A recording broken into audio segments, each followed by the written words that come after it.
Hello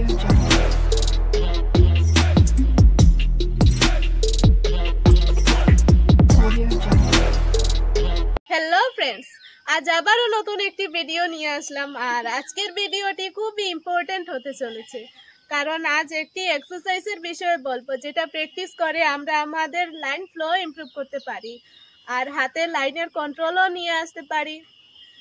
ড্রয়িংয়ের জন্য সবচেয়ে বেশি ইম্পর্টেন্ট হচ্ছে লাইন। একটা লাইনের সাহায্যেই ড্রয়িং তৈরি হয়, তাই সবার প্রথমে আমাদের লাইন প্র্যাকটিস করতে হয়। লাইন যত ক্লিন আর সুন্দর হয়, তত ড্রয়িংটাও সুন্দর আর আকর্ষণীয় হয়ে ওঠে।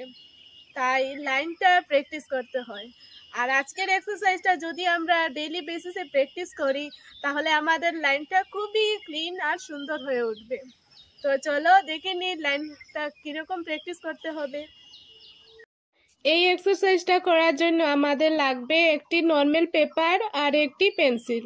সবার প্রথমে আমাদের দিতে হবে দুটো ডট, আর একটি ডট আর একটি ডটের সাথে মিলিয়ে নিতে হবে।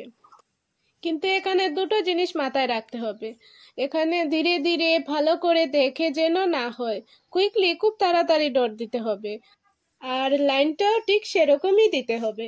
লাইনটা যেন ফেটে ফেটে না যায়, একবারেই লাইন টানতে হবে।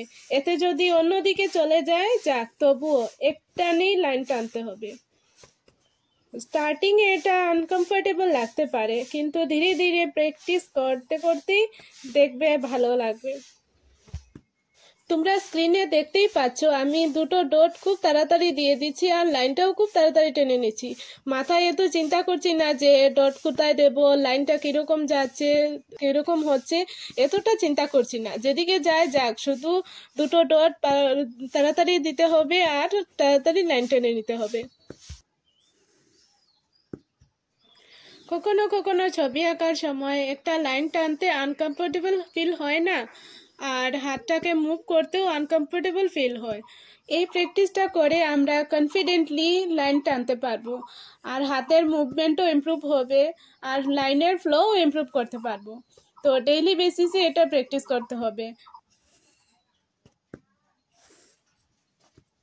বিভিন্ন অ্যাঙ্গেলে লাইন ড্র করতে হবে, কখনো ভার্টিক্যাল লাইন, কখনো হরিজন্টাল লাইন, এভাবে বিভিন্ন অ্যাঙ্গেলে লাইন ড্র করতে হবে। এভাবে করলে আমাদের সব দিকটাই ইমপ্রুভ হবে। আর পেন্সিলটা ধরতে হবে পেন্সিলের 2 ইঞ্চি উপরে, আর হাতটা যেন পেপারে চিপকে না থাকে, হাতটাকে মুভ করতে হবে।